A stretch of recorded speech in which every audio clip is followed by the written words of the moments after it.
다 같이 우리 하나님 앞에 2025년도 3월 2일 주일이면서 주연저로 8번째 주일 예배를 하나님께 드리겠습니다. 함께 하나님 앞에 우리 사도신경으로 신앙 고백 드립니다. 전능하사 천지를 만드신 하나님 아버지를 내가 믿사오며 그 외아들 우리 주 예수 그리스도를 믿사오니 이는 성령으로 잉태하사 동정녀 마리아에게 나시고 본디오 빌라도에게 고난을 받으사 십자가에 못 박혀 죽으시고 장사한 지 사흘 만에 죽은 자 가운데서 다시 살아나시며 하늘에 오르사 전능하신 하나님 우편에 앉아 계시다가 저로서 산자와 죽은 자를 심판하러 오시리라. 성령을 믿사오며 거룩한 공예와 성도가 서로 교통하는 것과 죄를 사하여 주시는 것과 몸이 다히 사는 것과 영원히 사는 것을 믿사옵나이다. 아멘.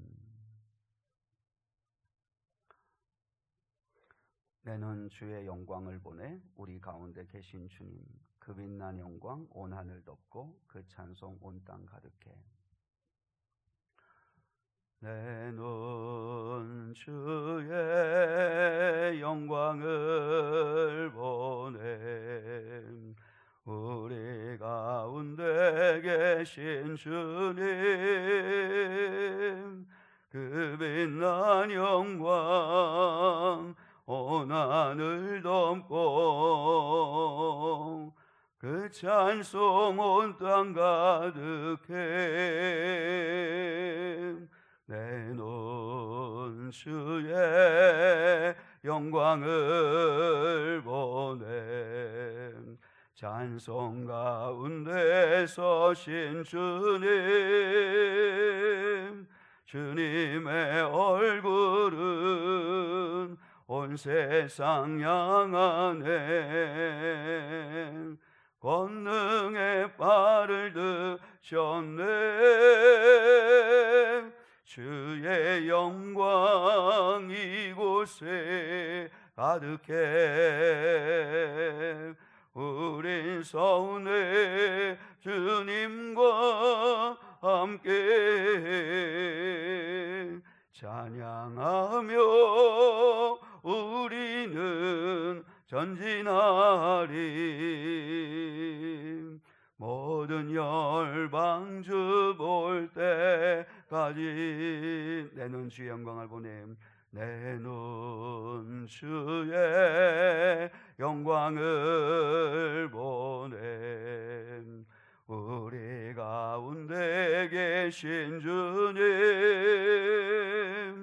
그 빛난 영광 온 하늘 덮고 그 찬송 온 땅 가득해. 내 눈 주의 영광을 보냄. 찬송 가운데 서신 주님 주님의 얼굴은 온 세상 향하네. 권능의 발을 드셨네. 주의 영광 이곳에 가득해.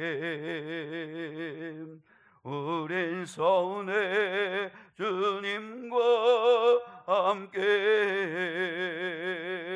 찬양하며 우리는 전진하리. 모든 열방 주 볼 때까지 주의 영광 이곳에 주의 영광 이곳에 가득해. 우린 서운해 주님과 함께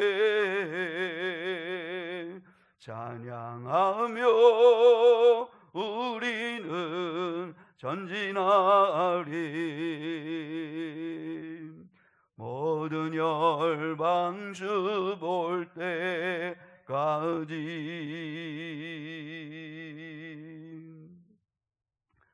이 시간 우리 하나님 앞에 우리 합심해서 함께 기도하겠습니다. 첫 번째는 주님을 더 사랑하게 하옵소서. 주님을 더 사랑할 수 있는 뜨거운 마음과 믿음을 내게 주옵소서. 두 번째는 주님의 영광이 이곳에 임하게 하옵소서. 우리의 영의 눈을 열어 믿음의 눈으로 주님이 이곳에 함께 하시고 우리 예배를 기쁘게 받으시고 우리의 삶을 통치하고 계심을, 주님의 살아계심과 영광을 보게 하옵소서. 은혜 없이 살 수 없는 저희들에게 하나님 은혜 주옵소서. 세 가지, 사랑, 영광, 은혜, 이 세 가지 주제 붙들고 같이 하나님 앞에 기도 드리겠습니다. 하나님 아버지 감사합니다. 거룩하시고 자비하신 아버지 하나님, 오늘도 거룩한 복된 주일을 허락하여 주셔서 이렇게 하나님 앞에 나와 예배할 수 있게 하심을 감사합니다. 하나님 아버지, 주의 영광이 이곳에 가득하기를 원합니다. 하나님 아버지, 사람들인 저희들만 모여있는 이 공간이 아니라 이 공간과 우리의 마음 가운데 오직 거룩하신 주님의 영광과 임재가 충만하게 도와주시옵기를 원합니다. 하늘에 계시고 자비하신 아버지 하나님 앞에 이 시간도 구합니다. 하나님 아버지, 너희는 더 큰 은사를 사모하라고 하시는 말씀대로 이 시간 아버지 하나님이여 주님을 더 사랑할 수 있는 사랑의 은사를 허락하여 주시옵소서. 위로 하나님을 더 뜨겁게 사랑할 수 있게 도와주시고, 아버지 하나님께서 우리를 주여 목숨을 다하여 사랑하신 것처럼 저희도 주님을 그렇게 사랑할 수 있게 도와주시옵기를 원합니다. 뿐만 아니라 하나님 아버지, 하나님께서 또한 우리에게 맡겨주신 사람들을 주여 주님의 사랑하듯이 그렇게 사랑할 수 있게 도와주시옵기를 원합니다. 주님께서 자기 사람들을 사랑하시되 끝까지 사랑하신 것처럼 저희도 아버지 하나님께서 맡겨주신 사람들을 끝까지 사랑하게 하옵소서. 하나님께서 맡겨주신 가족들, 하나님께서 맡겨주신 또한 교회의 식구 성도들, 하나님께서 또한 붙여주신 동료들, 지인들, 아버지 하나님께서 정말 그들을 주님의 마음으로 사랑할 수 있도록 도와주시옵기를 원합니다. 하나님 아버지를 더 사랑하며 또한 저 사람들을 사랑하며 살아가는 거룩하고 복된 자들 되게 도와주시옵소서. 하늘에 계시고 자비하신 아버지 하나님, 이 시간 또한 주의 영광이 이곳에 임하기를 원합니다. 하나님, 저희만 홀로 두지 마시고 이 시간 친히 임재하여 주시옵기를 원합니다. 우리의 믿음의 눈을 열어 주님이 우리와 함께하고 계시며 우리의 예배를 받으시며 우리의 찬송을 들으시며 우리의 기도를 들으시는 하나님이심을 믿게 하여 주시옵기를 원합니다. 우리의 삶의 아버지 걸음걸음마다 주의 영광이 임하게 하옵소서. 주의 임재가 충만하게 하여 주시옵소서. 주님을 늘 의식하며 살아갈 수 있도록 도와주시옵소서. 하늘에 계시고 자비하신 아버지 하나님, 저희는 오늘 이 시간도 하나님의 은혜 구하고자 왔습니다. 하나님의 은혜 없이는 살 수 없는 저희들, 이 시간 말씀으로 은혜 베풀어 주시고 또한 우리의 기도를 들어주심으로 은혜 베풀어 주시옵기를 원합니다. 하나님, 고치시고 치료하시고 회복시키시고 구원하시는 은혜를 베풀어 주시옵소서. 몸이 아프고 마음이 상한 자들을 고쳐주시옵소서. 싸매해 주시옵소서. 또한 주님이여 믿음이 약한 자들에게 믿음의 믿음을 더하여 주시옵소서. 하나님의 은혜가 넘치게 도와주시옵소서. 하나님 아버지, 시간 주여 시종 일관 주님만 생각하며 우리의 생각과 마음을 빼앗기지 않게 도와주시고 오직 거룩하신 하나님의 은혜로 충만해지는 시간 되게 하옵소서. 아버지, 짧은 한 시간의 시간이지만 일주일의 삶을 아버지 하나님이여 책임지고도 남을 많은 은혜를 베풀어 주시옵소서. 그 받은 은혜를 가지고 주신 말씀을 가지고 한 주간을 또한 승리함으로 살아내게 도와주시옵소서. 주께서 역사해 주시고 인도하여 주시옵소서. 하나님 감사합니다.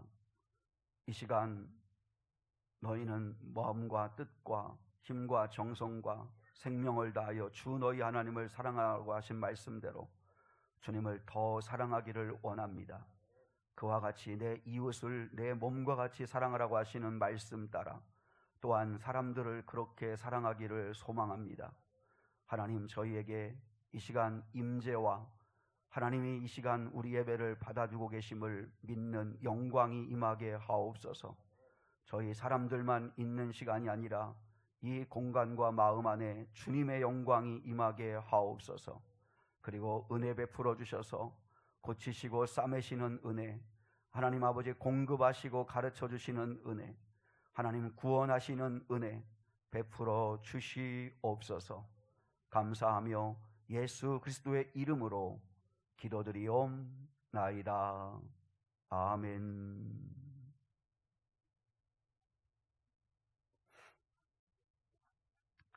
교회 소식을 함께 나누겠습니다. 오늘은 주연절 후 8번째 주일입니다. 그리고 3월 첫째 주 주일입니다. 이제 계절로는 봄이 되었네요, 그죠? 이제 새싹이 막 돋아나고 또 이제 푸른 빛이 돋아날 텐데, 우리 사랑하는 성도들의 삶에도 그런 생명의 기운들이 솟아나는 은혜가 있을 수 있기를 축복합니다. 그리고 3월 5일 이번 주 수요일부터가 4월 19일까지 부활절 전날까지가 사순절입니다. 이제 예수님께서 십자가에서 우리의 죄와 우리의 죽음의 문제를 해결해 주시고자 십자가에 못 박혀 죽으시고 그리고 다시 사신 부활절을 주시는데, 그 죽으심과 부활을 기억하는 사순절 기간을 이번 주 수요일부터 보냅니다. 여러분 기억하시고 또 이제 사순절이구나 하는 걸 깨닫고 지나가실 수 있으면 좋겠습니다. 오늘 1시 20분에 목장 모임이 있습니다. 그리고 또 성전 청소, 점심, 설거지 봉사하신 분들에게도 하나님의 은혜와 복이 충만하기를 바랍니다. 그리고 주말 전도 이제 이번 화요일부터 이제 초등학교, 중학교 개학을 하기 때문에, 그래서 이제 3월에는 놀이터 명함을 가지고 전도를 합니다. 앞으로는 이제 주말 전도는 놀이터 명함 가지고 전도를 하고, 그걸 저희가 1000개 찍어 놓았기 때문에 놀이터 홍보하는 걸 아이들에게 전도하고, 그게 마치고 나면 주말 전도를 따로 하지 않고 부활절이나 성탄절이나 특별할 때 전도합니다. 그래서 전도는 평소에는 놀이터를 통해서 이제 전도하는 일을 계속합니다. 기억하시고 또 복음 전하는 일을 위해서도 기도하시면 좋겠습니다. 어제 3월 1일 날 우리 특별 새벽 예배를 드렸습니다. 많은 분들이 와주셨는데, 여러분 혹시 참여하지 못하신 분들도 토요일마다 3월달과 4월 12일까지 매주 토요일 날은 토요일 온가족 새벽 예배입니다.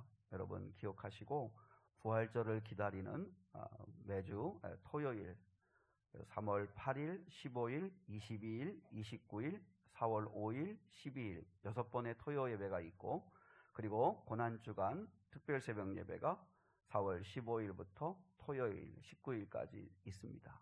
여러분 기억하시면 좋겠고요. 성금요 성찬 새벽 예배가 또 4월 19일 날, 4월 18일 날 있습니다. 그래서 그날은 예수님이 십자가에 돌아가신 날이라서 성찬식을 하면서 새벽 예배를 드립니다.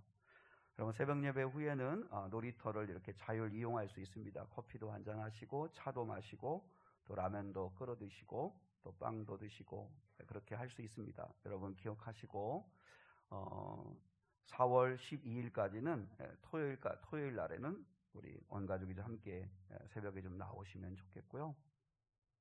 그리고 고난주간 특별 새벽 예배도 좀 여러분이 잘 나오셔서 또 함께 주님의 고난 받으심을 같이 할 수 있으면 좋겠습니다.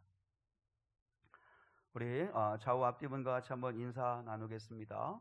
이렇게 인사합니다. 함께 예배해서 기쁩니다. 건강하시고 행복하십시오. 인사하겠습니다. 함께 예배해서 기쁘고 감사합니다. 행복하고 건강하십시오. 네. 자, 오늘 우리 주시는 하나님 말씀 같이 한번 보겠습니다. 요한복음 2장 13절로 22절입니다. 요한복음 2장 13절로 22절 말씀입니다.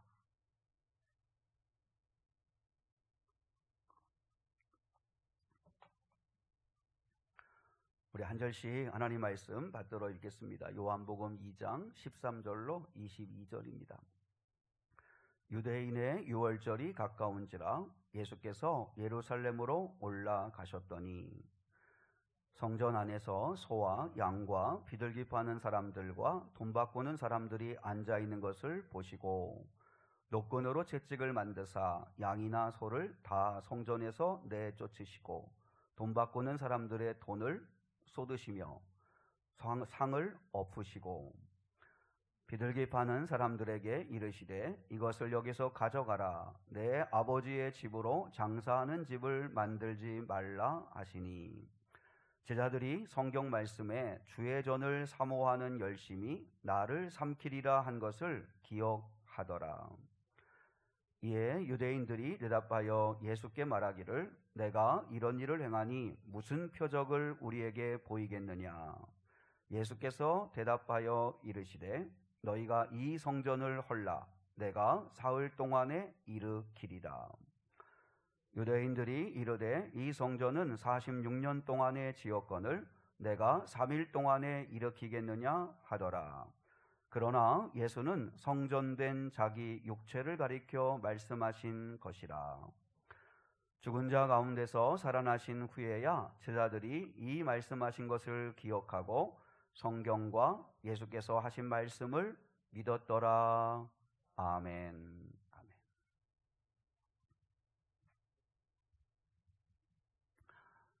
미래교회를 생각하다, 미래교회를 생각하다 하는 제목 가지고 함께 말씀을 나누기 원합니다. 이런 칼럼의 제목과 글을 보았습니다. 분노하시는 예수님, 분노하지 않는 교인들이라고 하는 칼럼을 읽어보았습니다. 예수님은 참 온유하신 분이고 따뜻한 분이시고 참 좋으신 분이시죠. 그럼에도 불구하고 주님께서 성경에 보니까 분노하셨을 때가 몇 번 있었습니다. 바리새인과 서기관들의 위선과 외식함을 보시고 분노하셨습니다. 주님이 제일 싫어하시는 건 겉과 속이 다르게 행동하는 것인 것 같아요. 그래서 주님은 외식하고 그리고 위선을 부리고 하는 자들을 주님께서는 아주 대노하신 적이 있습니다. 심지어는 독사의 자식들아, 이 회칠한 무덤 같은 자들아, 화 있을진저 막 이렇게 말씀하시면서 겉과 속이 다르게 행동하는 사람들에 대해서 분노하셨다라고 하는 것입니다. 그리고 오늘 우리가 함께 읽은 본문의 말씀에서도 예수님은 성전을 장사하는 집으로 만든 사람들 때문에 분노하셨습니다. 성전이 변질된 것 때문에 분노하신 거죠. 성전의 성전 참된 의미를 잃어버리고 성전이 변질되어진 것에 주님께서는 참지 않으시고 분노하셔서 그들을 다 상을 둘러 엎으시고 채찍으로 노끈으로 채찍을 만드셔서 짐승을 다 내쫓으시고 그리고 사람들을 내쫓으시는 그런 분노하시는 주님의 모습을 봅니다. 예배를 무시하고 성전을 이용해서 자신의 이속만을 챙기려고 하는 사람들을 향해서 분노하셨다라고 하는 거죠. 그러면 우리는 과연 분노하는가? 여러분, 여호수아와 갈렙은 하나님을 믿지 못하고 절망하고 낙심하는 이스라엘 백성들을 향해서 분노합니다. 자기들의 옷을 찢으면서 저들은 우리의 밥이다. 왜 메뚜기 같다고 스스로 생각하면서 절망하느냐고 메뚜기 영성을 가지고 있는 사람들을 향해서 분노했습니다. 사람은 그렇게 두려워할 줄 알면서 왜 하나님은 두려워할 줄 모르느냐고 사람들을 향해서 여호수아와 갈렙은 분노했습니다. 여러분, 다윗이 하나님의 이름을 짓밟고 모욕하는 골리앗을 향해서 분노합니다. 모든 이스라엘 백성들은 골리앗의 외모, 근 3m가 되고 그리고 어릴 때부터 막 무장한 그 두려움 앞에서 다 떨고 있을 때 그때 다윗은 거룩한 분노를 일으키죠. 사랑하는 하나님의 이름을 모욕하는 것을 참을 수가 없어서 그래서 골리앗과 맞짱을 뜨게 되는 거죠. 제가 저희 아이들에게 화를 낼 때가 있습니다. 근데 물론 이제 부족하니까 다른 문제도 갖고도 화를 내기도 하겠지만 그러나 대부분은 예배 문제입니다. 예배 문제. 지각을 하거나 예배 중에 핸드폰을 보거나 아니면 최선을 다해서 예배하지 않을 때는 정말 화를 내고 혼을 냅니다. 그러니까 제 마음은 물론 아직 그 아이들에게 저와 같은 믿음은 없기 때문이기도 하지만 그럼에도 불구하고 하나님을 무시하는 것 같은 행동을 했을 때는 도무지 참을 수가 없습니다. 특히 주일 출근으로 예배를 드리지 못하는 아이들에게 수요 예배를 드려라. 수요 예배도 드릴 수 없는 상황이면 새벽 예배라도 반드시 드려라. 그래서 일주일에 한 번, 두 번이라도 반드시 예배를 드리는 삶을 살아라. 그렇게 이야기합니다. 근데 지난번에 한번 이제 수요 예배를 드려야 되는데 수요 예배를 드리지를 않았어요. 그래서 왜 드리지 않았나 했더니 동료 집들이가 있어가지고 갔다 왔다는 거예요. 그래서 이제 제가 그렇게 얘기했습니다. 집들이를 그냥 인사만 하고 가지 않으면 안 되느냐, 안 되었느냐, 이제 이렇게 이야기했더니 이제 이 아이가 어떻게 자기만 빠지느냐고, 동료들 다 오는데 나만 어떻게 빠지느냐고, 정말 고모는 사회생활을 하지 않아가지고 몰라서 그런 거라고, 그리고 역정을 내는 거예요. 사회생활이 내가 하기 싫다고 안 하고 하고 싶다고 하고 그렇게 할 수 있는 게 아니라고 이제 그렇게 이야기를 해요. 물론 맞죠. 그리고 저희 아이들이 늘 저한테 그렇게 농담만 진담하고 합니다. 늘 교회 안에만 있으니까 세상에 지금 어떻게 돌아가는지, 사회생활이 어떤지 모르신다고 이제 그렇게 이야기할 때가 있는데, 제가 그 아이에게 설명을 했습니다. 사회생활을 몰라서 그렇게 말하는 게 아니고 나는 지금 우선순위와 가치의 문제를 말하는 거다. 네가 주일 출근을 하기 때문에 수요 예배를 주일 예배처럼 드렸으면 좋겠다는 이야기를 하는 거다. 여러분, 하나님께 예배 드리는 것이 나의 삶에 있어서 가장 우선순위다, 나에게 있어서는 가장 중요한 가치다라고 여기면 얼마든지 손해를 감수할 수 있고 양해를 구할 수 있다는 거죠. 사람들에게 오해받고 나만 빠지면 혹시 소외될까, 또 손해볼까 걱정하지 말고 하나님을 기쁘시게 하는 것을 선택할 수 있으면 좋겠다. 여러분, 믿음으로 산다는 건 손해볼 각오를 하는 것입니다. 우리를 지켜주는 것은 사람이 아니라 하나님이심을 믿고 우리가 하나님을 가장 기쁘시게 하는 거죠. 그러니까 그 아이가 수긍을 해요. 그러니까 예배를 최고의 가치, 최고의 우선순위로 정하면, 그러면 얼마든지 사회생활이 그렇고 인간관계가 그렇다 할지라도 그걸 희생할 수 있는 거죠. 여러분은 언제 무슨 일로 분노하셨고 하세요? 지금은 어느 때보다도 뭐 보수냐 진보냐 하는 다툼으로 인해서 그래서 참 많은 사람들이 분노합니다. 그런데 성도들은 오직 하나님의 말씀이 기준이 되어야 합니다. 여러분, 하나님의 이름이 짓밟히는 현실에 대해서 분노할 수 있어야 합니다. 진리인 성경 말씀을 역행하는 악법을 만드는 것에 대해서 분노해야 합니다. 하나님의 영광이 가려질까 봐 아브라함은 어떻게 했어요? 아브라함은 조카 롯하고, 야, 우리 고륙 친척이다, 우리 한 친척 아니냐, 싸우지 말자. 아브라함이 조카 롯하고 싸우지 않은 이유는 뭐냐면 하나님의 영광을 위해서예요. 하나님의 백성들이 서로 다투고 싸우면 하나님 영광 가려지니까 아브라함이 양보하는 거예요. 아브라함이 희생하는 거예요. 그래서 목초지가 부족하고 물이 부족하니까 네가 좋은 땅을 먼저 선택해라. 그렇게 할 수 있는, 통 큰 양보를 할 수 있는 건 하나님의 영광을 알기 때문이에요. 나로 인해서 하나님의 이름이 짓밟히면 안 되지 않을까? 여러분, 우리가 나 때문에 하나님의 영광이 가려지는 것에 대해서 속상해하고 분노해야 합니다. 내가 제대로 살았더라면, 내가 바르게 믿었더라면 가족들에게나 주변 사람들에게 하나님의 영광을 드러낼 텐데 내가 그러지 못했구나 하는 나에게 분노할 수 있어야 한다는 거죠. 예수님이 분노하시는 이유는 뭐냐면 만민이 예배하는 아버지의 집을 장사하는 강도의 소굴로 만들었다는 거예요. 그럼 여러분, 첫 번째로 생각해야 할 건 뭐냐면 왜 예루살렘 성전 안에 장사하는 사람들이 있었는가 하는 거예요. 처음에는 의도가 좋았어요. 1년에 3번 이스라엘 백성들은 절기를 지킵니다. 그죠? 6월절, 또 77 맥추절, 그리고 수장절, 초막절, 이 3대 절기를 지켜요. 그래서 이 절기를 지키는데 그때는 이스라엘의 하나님의 선택받은 이스라엘의 남자들은 가족들을 다 대동해 가지고 예루살렘의 성전에 와서 절기를 지키는 게 전통이에요.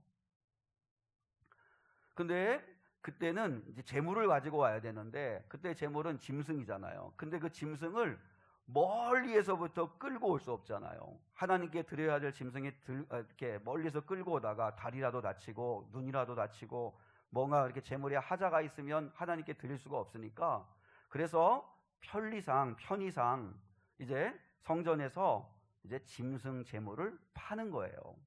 팔아준 거예요. 그러니까 처음에는 의도가 좋았어요. 먼 길에서 오는 사람들의 편의를 봐주기 위해서 제물을 성전에서 판 거예요.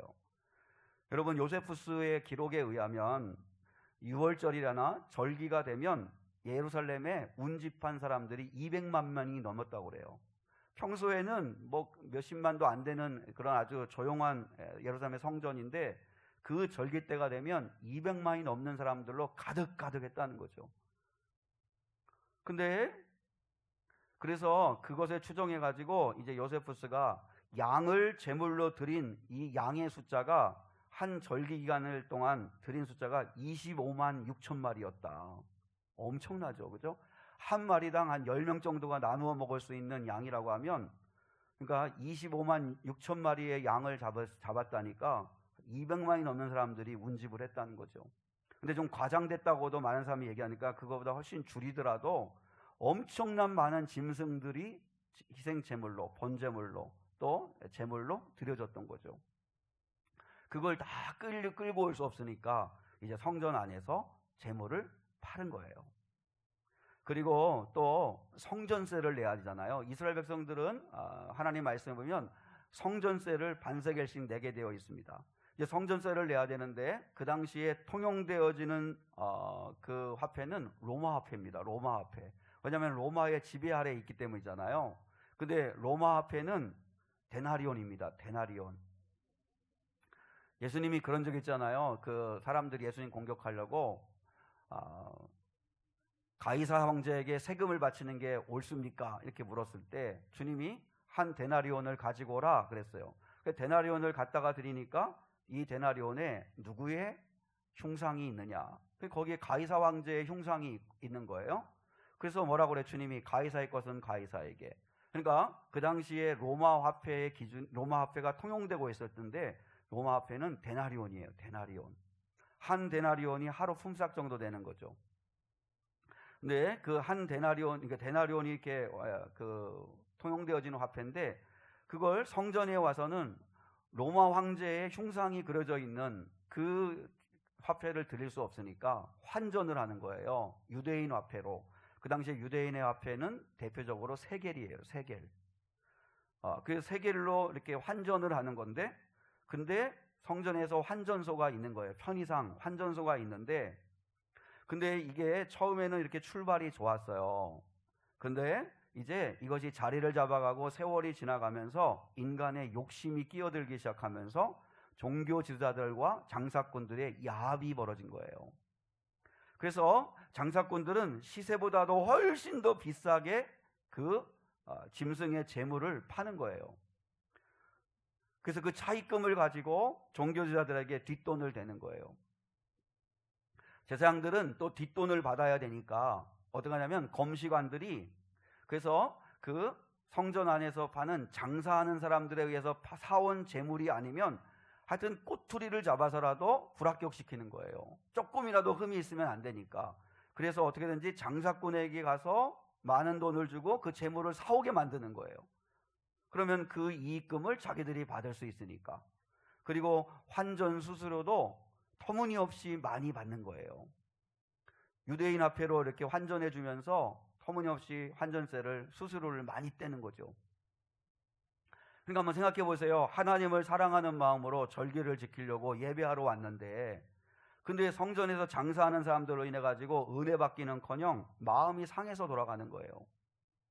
울며 겨자 먹기로 바가지 요금을 내고 재물을 사서 예배를 드리는 거예요. 그 종교 지도자들과 장사꾼들은 성전을 강도의 소굴로 만들어버린 거예요. 하나님을 예배하고 죄사함 받고 그리고 감사와 기쁨으로 돌아가야 할 예배자들이 상처받고 시험 들고 그리고 또한 문제를 만나는 이런 일들이 벌어지게 된 거죠. 그래서 결국은 이 성전은 하나님보다 돈을 더 사랑하는 성전이 되고, 그래서 예수님은 장사꾼들을 내쫓으시고 상을 둘러 엎으시는 분노를 하신 거죠. 여러분, 이 당시에 성전의 모습을 통해서 오늘날 우리 교회의 모습을 들여다볼 수 있습니다. 처음에는 그렇지 않았는데 이 성전도 변질이 된 거예요. 편의상 도움을 주기 위해서 짐승을 팔아주기도 하고 대신 준비해주기도 하고 성전을 그 화폐를 좀 환전해주기도 했던 것이 이제는 점점점 갈수록 변질된 거죠. 이 당시 성전은, 예수님 당시의 이 성전 안에는 계급이 존재했습니다. 계급. 대제사장, 제사장, 레위인들, 그리고 유대인들, 이방인들로 이렇게 철저하게 사람이 사람을 차별했습니다. 나누었어요. 그러니까 사명을 위해서, 처음에는 사명을 위해서 구별한 건데, 근데 이게 계급이 된 거예요. 우리 교회도 그렇잖아요. 목사, 장로, 권사, 안소집사, 집사, 평신도, 교인, 이게 그냥 질서상 또 교회의 어떤 사역을 위해, 섬김을 위해, 봉사를 위해서 부르심받은 직분인데 어느 순간에 이게 계급이 돼버린 거죠. 많은 사람이 여러분 교회 직분을 계급이라고 생각하는 사람들이 혹간에 있습니다. 제가 놀이터에 어떤 한 아이가 저한테 이렇게 이야기를 했어요. 아저씨가 이 교회에서 제일 높은 사람이세요? 이렇게 얘기하더라고요. 그래서 제일 높은 사람이 쓰레기 정리하겠니? 이제 제가 그렇게 얘기했습니다. 여러분, 아이들의 눈에는 누가 높으냐 낮으냐, 그게 아이들의 시선만 그렇겠어요? 누가 여기서 짱이냐, 누가 여기서 제일 힘이 있냐, 그렇게 늘 교회도 그렇게 보는 거죠. 여러분, 심지어는 교회 직분을 가지고 우리 그런 말 하잖아요. 너 요번에 집사 땄어? 너 요번에 투표했는데 표 많이 얻었어? 나 별로 표가 안 나왔는데? 그리고 왜 사람들한테 이렇게 그만큼 인정을 못 받았나? 그리고 뭐라 그래요? 직분을 이렇게 해서 이제 집사에서 장로가 되면 장로 승진했다고. 서양 사람들은 그런 식으로 이야기도 하고 하죠.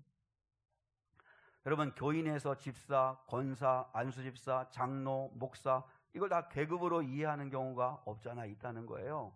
근데 여러분, 우리는 지금 장로교잖아요. 장로교는 소수의 목사와 그리고 장로님들이 교회의 정책을 결정하거나 하다 보니까, 그래서 직분을 더더욱 특권으로 여길 때가 많습니다. 장로교는 그렇잖아요. 그러니까 성도들이 이렇게 장로 투표에서 3분의 2 이상의 지지를 얻은 분들이 이제 장로와 목사들이 당회가 구성되잖아요. 그래서 교회에서 당회는 교회의 정책을, 가장 중요한 것들을 결정하잖아요. 그래서 이제 그걸 공동회의에서 전체 교인들에게 묻고 이렇게 통과를 하지만, 그러나 대부분은 그 당회라고 하는 곳에서 결정하다 보니까 교회에서 당회원이다. 어느 목사님들은 당회장님이라는 말을 더 듣기를 좋아한다고 하는데, 여러분, 그게 다 어떤 마음이에요? 다 계급이라 생각하고 특권이라고 생각하는 거죠. 한번 지난번에 말씀을 드렸었는데, 리처드 헬버슨이라고 하는 목사님이 그런 얘기했다고 말씀드렸죠. 교회가 그리스도로 가서 철학이 되었고, 로마로 옮겨가서 제도가 되었고, 유럽으로 넘어가 기독교는 문화가 되었다. 마침내 미국으로 건너간 기독교는 기업이 되었고, 한국으로 넘어온 기독교는 대기업이 되었다. 여러분, 우리 한국 교회 큰 교회들 많죠. 근데 교회들이 대부분 다 대기업이 되었다는 거죠. 그래서 목사님들은 뭐예요? 다 서류에 서명하는 사람, 사인하는 사람이 되어버렸다는 거죠. 목자라고 하는 양떼를 위해서 희생하고, 양떼 돌보고, 양떼를 위해 기도하고, 그런 어떤 목자의 그런 모습, 이미지는 없어지고 그냥 군림하는 자, 사인하는 자, 결정하는 자가 돼버리고 말았다는 거죠. 기업처럼. 여러분, 교회의 직분은 절대로 계급이 아닙니다. 오히려 사람들에게 오히려 더 지지를 받아서 직분을 얻으면 얻을수록 더 낮은 자리에서 봉사하는 자리가 되는 게 명예로운 거지. 그러니까 늘 말씀드리지만 우리 교회에서 제일 헌신하고 봉사 많이 할 건 목사이고 사모고 장로입니다.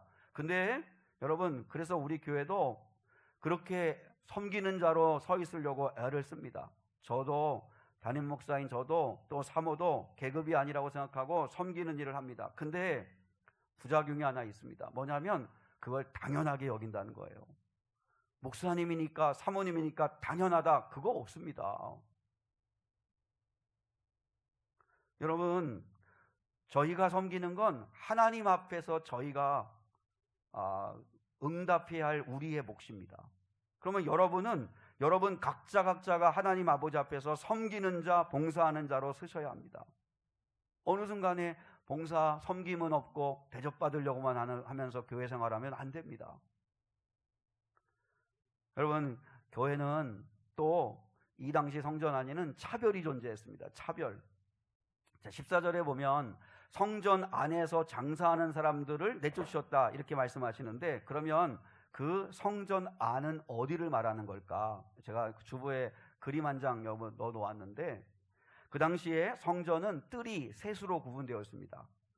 제일 그 성소와 지성소라고 하는 성전에서 제일 가까운, 이렇게 사방에 이렇게 벽을 높게 쌓고 있는 그것이 제일 안쪽이 제사장의 뜰입니다.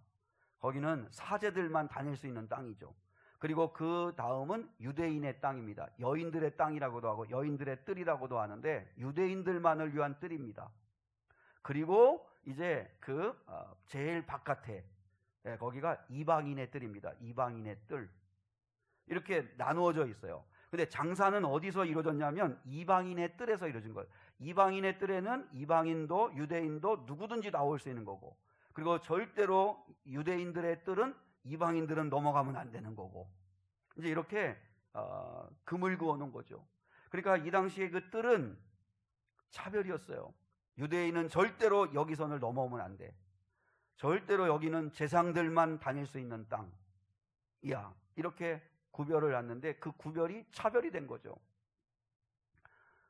여러분, 우아이기는 하지만 그런 이야기 있잖아요. 한때 미국은 백인들만 모여서 드리는 백인교회, 그리고 흑인들만 모여서 드리는 흑인교회가 있다고, 지금도 뭐 흑인 차별이 있다고 뭐 그렇게 이야기하는 경우가 있는데요. 그 뭐 만들어진 이야기이긴 하지만 어느 흑인이 예배 시간이 너무 늦어서 본 자기 교회로 갈 수 없어서 가까운 백인교회 예배를 드리러 들어가려고 하는데, 그 흑인이 들어가려고 하니까 백인들이 안내하는 사람들이 당신은 들어갈 수가 없다 하고 막더라는 거죠. 단지 피부 색깔이 다른 흑인이란 이유 하나만으로 예배당에 들어가지를 못했다는 거예요. 그래서 그 흑인이 너무 속상하고 슬퍼서 그 교회 문 밖에서 울고 있는데, 그때 예수님이 다가오시더라는 거죠. 그럼 예수님이 그 흑인에게 그렇게 말씀하였다는 거죠. 얘야, 너무 슬퍼하지 마라. 나도 아직 그 교회에 한 번도 들어가 보지 못했단다. 여러분, 어떤 경우에도 주님이 가장 싫어하는 건 사람을 차별하는 거죠. 사람이 사람을 차별하는 것, 사람이 사람을 우습게 여기는 것, 그것을 하나님은 가장 기뻐하지 않으신다는 거죠. 근데 성전의 안에 버젓이 차별이 존재했어요. 여기는 이방인들은 절대 들어올 수 없는 땅. 그래서 이방인들 들어오면 큰일 나는 거죠. 그리고 유대인들만 들어오고 또 제사장들만 들어갈 수 있는 그런 식으로 차별을 했다는 거죠. 그리고 이 당시에 성전은 하나님보다도 돈을 더 사랑했습니다. 여러분, 성전은 기도하는 집이잖아요. 예수님이 뭐라 말씀했어요? 내 집은 만민이 기도하는 아버지의 집이다. 예배하고 상처받고 힘든 사람들이 와서 하나님께 하소연하고 쏟아놓고 기도하고 부르짖고, 그런 것이 내 아버지의 집이다. 근데 너희는 강도의 소굴을 만들었다. 그러니까 결국은 하나님보다 돈을 더 사랑하는 집이 되고 말았다. 그러니까 여러분, 성전이 변질되어서 된 거예요. 근데 뭘로 변질되는 거예요? 돈 때문이죠. 여러분, 목회자들이 가장 넘어지기 쉬운 게 뭐예요? 돈 문제하고 이성 문제잖아요. 교회의 가장 큰 문제가 뭐예요? 돈 문제잖아요. 그 돈 때문에 오히려 상처받고 시험 들고 어려움을 당해요.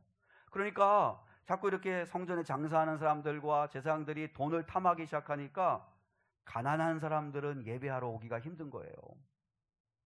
재물 살 돈도 없고 성전세 낼 형편도 안 되고 하니까 가난한 사람들은 예배드리러 오기가 어려워지는 거죠. 여러분, 오늘날 교회의 문턱이 높다, 문턱이 낮다라고 생각하는 이유 중에 하나는 뭐냐면 헌금 문제입니다. 헌금 문제. 헌금이 부담스러워서 교회를 떠나시는 분들도 제법 있습니다. 사실요, 교회 다니려면 돈이 있어야 돼. 돈 없으면 교회 생활도 못해. 사실 맞아요. 여러분, 헌금도 해야 되죠. 회비도 내야 되죠. 차비도 들죠. 때로는 또 찬조도 해야 되죠. 그러다 보니까 돈이 없으면 교회 생활하기가 힘들다는 말이 참 불편한 진실같이 맞는 이야기예요. 그리고 정말 실제로 교회는 100% 교인들의 헌금으로 운영되어지는 곳입니다. 그러다 보니까 성도들의 헌금이 없으면 교회는 운영될 수가 없습니다. 교회는 장사하는 데도 아니고 뭐 사업하는 데도 아니다 보니까 당연히 성도들의 헌금이 필요합니다. 그래서 교회가 타락할 때는 교회들이 어떻게 했어요? 중세교회는 성당 건축비 마련하려고 면제부 팔고 성직 매매하고 그런 짓을 했잖아요. 여러분 종종 그런 이야기 들어보셨을 거라고 생각하는데, 혹시 뭐 권사나 장로나 임직할 때 일관되게 헌금을 걷는 경우 있다고 그러죠. 장로 되는 사람은 얼마씩, 권사 되는 사람은 얼마씩. 그래서 그 할당해가지고 돈을 걷는 교회도 있다, 뭐 그런 얘기도 하고, 또 어느 교회는 헌금 봉투 종류만도 20가지가 넘는다고 뭐 그런 이야기도 하고. 여러분, 그래서 돈 때문에, 헌금 문제 때문에 많은 사람들이 상처받기도 하고 시험 들기도 하고 그렇습니다. 사실 저도 참 조심스러운 이야기이기도 한데요. 근데 이 당시의 성전도 하나님보다 돈을 더 사랑하는 사람들, 그래서 정말 그것으로 인해서 또 시험에 드는 사람들이 많았던 시대가 그 당시였습니다. 제가 담임 목회자로서 헌금에 대한 생각을 여러분한테 말씀드리고 싶은데, 여러분, 헌금은 하고 싶으면 하고 하기 싫으면 하지 않는 그런 건 아닙니다. 그러니까 내가 내 마음대로 결정할 수 있는 부분은 절대 아닙니다. 우리 하나님의 말씀에 따르는 거니까. 근데 저는 이렇게 말씀을 드리고 싶습니다. 있는 사람은 하고 없는 사람은 하지 않는 게 헌금이다, 그렇게 생각합니다. 있는 사람은 하고 없는 사람은 하지 않는다. 그러면 있다는 게 뭐가 있다는 걸까? 두 가지가 있어야 됩니다. 여러분이 헌금을 하시려면 두 가지가 있어야 돼요. 하나는 교회를 사랑하는 마음이 있어야 합니다. 하나님은 교회를 사랑하는 마음이 있으신 분들은 헌금을 하시면 됩니다. 아직 근데 시간이 안 되고 교회 나온 지 얼마 안 되고 아직 그러셨으면 그러면 안 하셔도 됩니다. 더 중요한 두 번째 이유는 뭐냐면 믿음이 있으시면 해야 됩니다. 무슨 믿음이냐면 여러분, 하나님의 은혜라는 믿음이 있으면 하셔야 합니다. 여러분, 형편이 어려운 분들 가운데서도 헌금하시는 분들이 있습니다. 이유는 믿음이 있기 때문입니다. 하나님의 은혜로 내가 산다 라고 하는 믿음이 있기 때문에. 그래서 제가 성경의 이야기를 하나 하려고 합니다. 여러분, 아브라함이 조카 롯이 살고 있었던 소돔 땅에 전쟁이 벌어져 가지고 롯의 모든 식솔들도, 롯의 모든 가축도 그 소돔성이 침략 당해서 빼앗길 때 다 잡혀갑니다. 그 소식을 아브라함이 듣고 집에서 길린 사병, 자기의 자기 집에서 길리운 318명의 사병을 이끌고, 왜냐하면 그 당시는 자기가 자기를 지켜야 되니까, 나라가 치안이 있어서 지켜주는 시대가 아니고 하니까 자기가 자기를 지켜야 되니까 돈만 있으면 사병을 사는 거죠. 사람을 집에서 갖고 있는 거죠. 근데 아브라함도 부자니까 318명의 사병이 있었어요.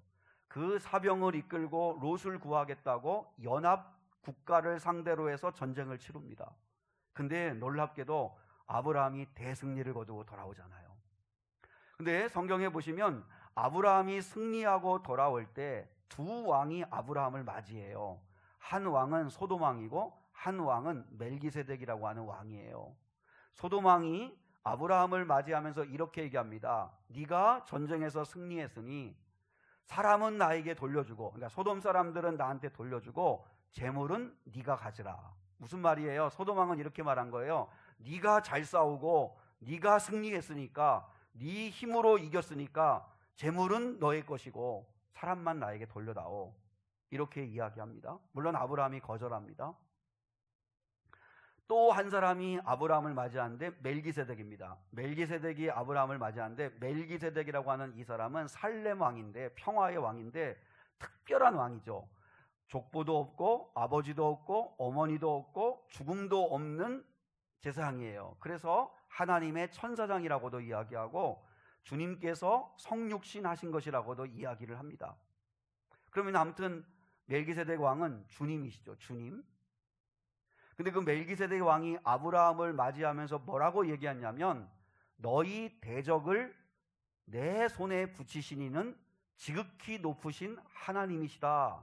그러니 너는 하나님께 찬송을 드리고 영광을 드려라. 이렇게 얘기합니다. 근데 그걸 아브라함이 깨닫고 10분의 1을 멜기세덱 왕에게 드렸다 하는 게 성경에 나와 있죠. 그래서 그게 11조의 정신이고 헌금의 정신입니다. 그러니까 이 멜기세덱 왕이 뭐라고 얘기했냐면, 네가 잘해서 승리한 게 아니고 하나님이 대적을 네 손에 붙이신 거다. 그래서 네가 승리했으니 영광을 하나님께 돌려라. 감사를 하나님께 돌려라. 이렇게 얘기한 거예요. 그러면 여러분, 이제 우리도 결정을 해야 됩니다. 소돔 왕의 말을 따를 건지 멜기세덱의 말을 따를 건지 우리는 선택해야 합니다. 소돔 왕 같은 생각을 한다면, 내가 벌어서 내가 수고해서 내가 땀 흘려서 내가 번 거니까 내 거니까 나를 위해서 쓰는 겁니다. 소돔 왕이 뭐라요? 네가 잘해서, 네가 이겨서, 네가 잘 싸워서 승리해서 거둔 전리품이니까 네가 가지라. 네 마음껏 써라. 이렇게 얘기합니다. 근데 아브라함은 소돔 왕으로 인해서 부유하게 되었다는 말을 듣고 싶지 않아서 소돔 왕의 것을 다 돌려줍니다. 재물까지도. 근데 아무튼 소돔 왕의 생각은 뭐예요? 네가 벌어서 네가 수고했으니까 네 거다. 너 자신을 위해서 아낌없이 써라 하는 게 소돔 왕의 생각이고, 멜기세덱의 생각은 뭐예요? 멜기세덱 왕이 하는 생각은 뭐예요? 하나님이 승리하게 하셨다. 하나님이 은혜를 주셔서 이렇게 살게 하시고 벌게 하신 거다. 하나님이 지켜주신 거다. 하나님의 은혜라는 것을 믿는다면 감사하는 마음을 담아 예물을 드려야 된다. 이게 멜기세덱의 왕의 이야기죠. 여러분, 이 둘 중에 하나를 우리는 결정해야 되는 거예요. 그래서 내게 믿음이 있으면 이건 하나님의 은혜다. 하나님이 일하게 하시고 하나님이 건강도 주시고 하나님이 은혜 주셔서 이렇게 살게 하셨으니 감사합니다, 하나님. 그리고 하나님, 앞으로 남은 인생 동안 살아가는 삶 가운데 물질의 문제에 있어서 하나님의 은혜를 기대합니다 하는 마음으로, 믿음으로 드리는 것이 그게 헌금입니다. 여러분, 물론 헌금은 투자도 아니고 하나님과 거래도 아닙니다. 그럼에도 불구하고 내 형편하시는 주님께서 채워주실 것을 믿고 돈보다 나는 하나님을 더 사랑합니다 하는 믿음을 담아서 하나님께 겸손히 드리는 것이 예물이고 헌금이라는 거죠. 전 여러분이 교회를 사랑하고 그리고 믿음이 있으실 때 그때 헌금을 하시면 됩니다. 진짜 믿음이 있을 때. 예수님이 성전을 보시고 분노하셨잖아요. 그러면 오늘날 참된 성전은 예루살렘 성전이 아니고, 예나 지금이나 성전은 여러분 눈에 보이는 건물이 성전은 아니고 사람이 성전이죠. 예수를 모신 저와 여러분이 성전이죠. 교회고. 자, 먼저 21절에 보시면 예수님이 말씀했습니다. 자기 육체가 성전이라고 말씀하셨습니다. 그러니까 예수님 본인이 성전이라고 말씀하셨습니다. 그리고 그 예수를 마음에 영접한 사람이 성전이라고 말씀하셨습니다. 그걸 사도 바울이 고린도전서 3장 16절에서 이렇게 말했죠. 같이 한번 보실까요? 고린도전서 3장 16절 시작. 너희는 너희가 하나님의 성전인 것과 하나님의 성령이 너희 안에 계시는 것을 알지 못하느냐. 너희는 너희가 하나님의 성전인 것을 알지 못하느냐. 너희 안에 성령이 계신 것을 알지 못하느냐. 책망하는 거죠. 알아야 된다는 얘기를 하는 거죠. 여러분, 나의 정체성은 뭐냐? 내가 성전이다. 예수님을 내 안에 모신 사람들이라면 내가 성전이다. 내가 교회다.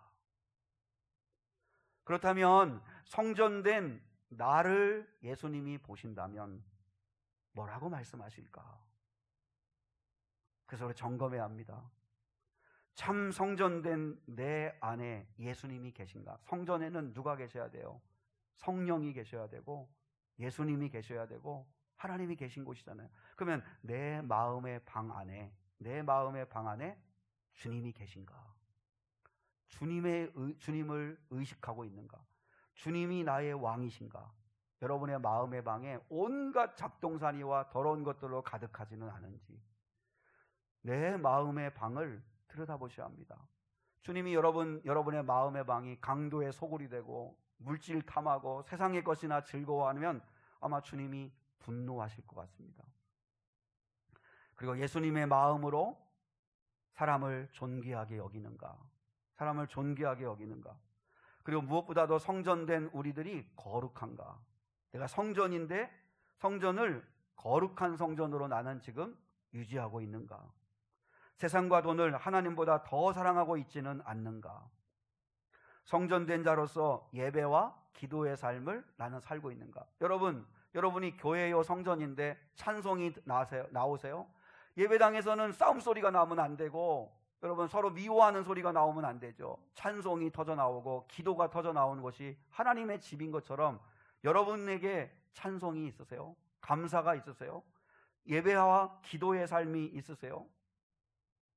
성전된 자는 찬송과 감사가 터져 나와야 합니다. 성전으로서 제사함의 은혜와 기쁨과 평안을 누리고 계세요? 내가 예수로 인하여 죄사함 받고 하나님의 자녀가 되었구나 하는 감격과 기쁨이 여러분에게 있는가? 저와 여러분이 성전입니다. 그 당시에 성전을 바라보시고 주님이 분노하셨듯이 우리를 바라보시고는 뭐라고 하실까? 한번 돌아보시고 내 안에 주님을 모신 너희가 하나님의 성전이다. 너희 안에 성령이 계시다는 것을 왜 알지 못하느냐? 누구든지 성전을 더럽히면 하나님의 심판을 받으리라 하신 말씀대로 여러분 성전된 우리가 주님 오시는 그날까지 우리의 소원은 제가 참된 성전 되고 싶습니다. 제가 참된 교회가 되고 싶습니다.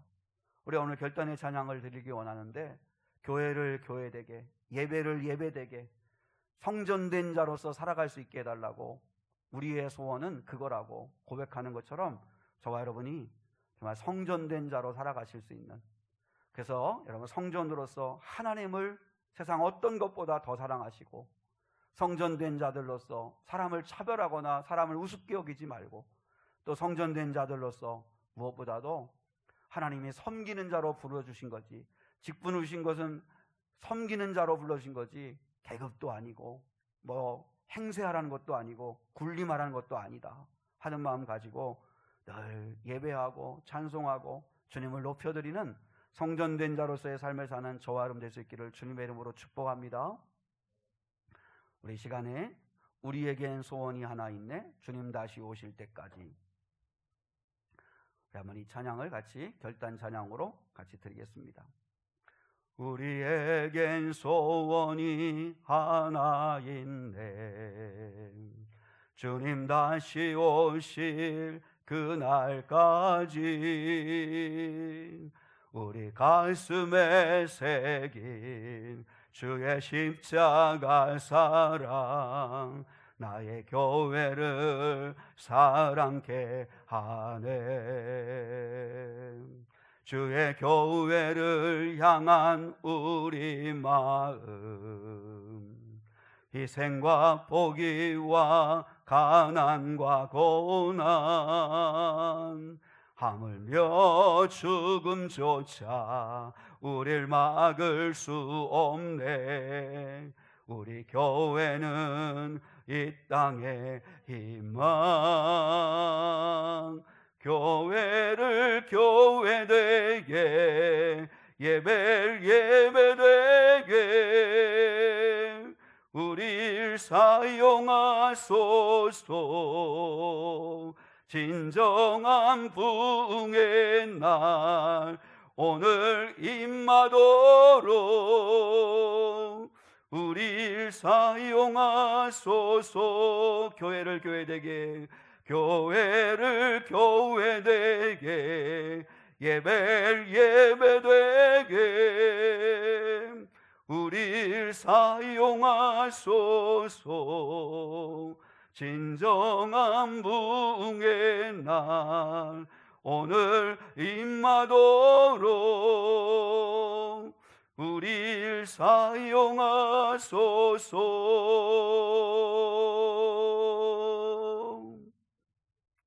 우리 사성도들이 이 땅에서 정말 좋은 교회가 될 수 있기를 축복합니다. 여러분이 교회를 교회되게, 예배를 예배되게, 성전을 성전되게 하시는 거룩한 종들이 꼭 되시기를 주님의 이름으로 축복합니다. 하나님 아버지 감사합니다. 거룩하고 복된 주일 주신 하나님을 찬양합니다. 오늘도 예수 그리스도가 성전이시며 또한 예수 그리스도를 모신 저와 우리 모두가 성전임을 깨닫게 하시니 감사합니다. 예수님이 당시 성전을 바라보시고 주님 분노하셨던 것처럼 참된 성전인 나를 바라보시며 분노하시지 않도록 혹시 내 안에 주님이 기뻐하지 않으시는 모습은 없는지 돌아보기를 원합니다. 그리고 참된 성전이 되어 하나님께 영광 돌리며 용서하며 사랑하며 감사하며 찬송하며 기도하며 주님을 영화롭게 하는 교회로서의 삶을 살아가는 저희가 되게 하옵소서. 그런 성도들이 모인 미래교회가 되게 하옵소서. 우리 성도들이 좋은 성전이 되면 우리 교회도 좋은 교회가 될 수 있습니다. 그런 은혜 베풀어 주시옵소서.